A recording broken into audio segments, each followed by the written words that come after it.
дар рӯзҳои таҷлили рӯзи модар бошандагони хонаи пиронсолони деҳаи Батоши шаҳри Турсунзода низ аз кӯмаку дастгириҳои сарпарастон ва шахсони хайрхоҳ бархурдор шуданд.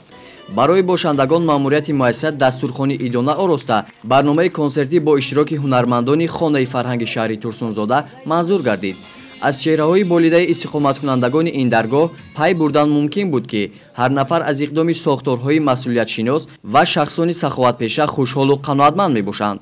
аз ҷониби намояндагони вазорати тандурустӣ ва ҳифзи иҷтимоии аҳолӣ ва раёсати агентии ҳифзи иҷтимоии аҳолии ҷумҳурии Тоҷикистон ба якчанд бошандагони ин ҷо аробача тақдим карда шуд. ман ҳаминҷа 2015 сол эси зиндагӣ мекунам.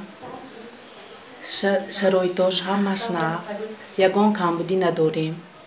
24 соат ҳаминҷа коргарҳо ба хизмати мо ҳастанд. врач ҳамошон омда хабар мегирам.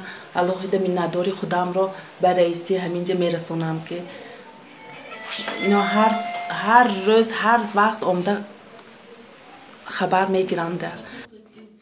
намояндагон зимни суханронӣ қайд намуданд ки дастгириву ғамхӯриҳои бевоситаи давлат нисбат ба ин қишри осебпазири ҷомеа ҳамчунин бо дастуру ҳидоятҳои бевоситаи роҳбарияти мамлакат ҳамаи муассисаҳои парастории ятимону бепарасторон ва маъюбону барҷомондагон ба вазорату идораҳои давлатӣ вобаста карда шуданд ва масъулини мақомоти давлатӣ ба таври доимӣ аз ҳолу аҳволи бошандагони ин муассисаҳо бохабар мешаванд. масъулон мегӯянд ки дастгириҳои роҳбарият ва кормандони сарпарасти онҳо ба таври доимӣ эҳсос мегардад. чорабинии мазкур дар арафаи таҷлили рӯзи модар барои бошандагони хонаи пиронсолони деҳаи Батоши шаҳри Турсунзода аввалин набуда аз оғози ҳафта аз ҷониби соҳибкорон ва нафарони саховатпеша ба ин муассиса кӯмаку дастгириҳо расонида шуд. ин аз он шаҳодат медиҳад ки мардуми сарбаланди кишвар ҳидояту роҳнамоии роҳбарияти олии мамлакатро дар мавриди кӯмаку дастгирии табақаи ниёзманди ҷомеа дастгирии ҳамаҷониба менамоянд.